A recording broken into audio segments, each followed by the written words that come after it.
Welcome to Samba Samba. Enjoy the video. You begin by verifying the hub model and firmware so you pick the right reset method. This avoids accidental configuration loss. Next, unplug the hub and watch the LEDs go dark. That clears volatile memory. Once done, wait at least 30 seconds. This ensures capacitors discharge.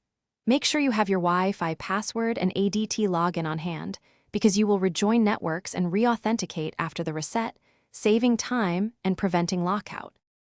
You now perform the factory reset by finding the recessed reset button. Using a paperclip prevents accidental presses.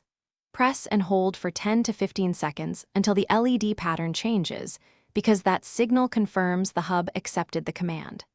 Once released, the hub begins restoring factory settings, and you should allow about 5 minutes for the full reboot and internal checks. Make sure to watch the LED sequence. It tells you when the device is ready to continue. You finish by opening the ADT app and re-adding the hub using your account. Follow on-screen pairing steps because proper enrollment restores cloud links.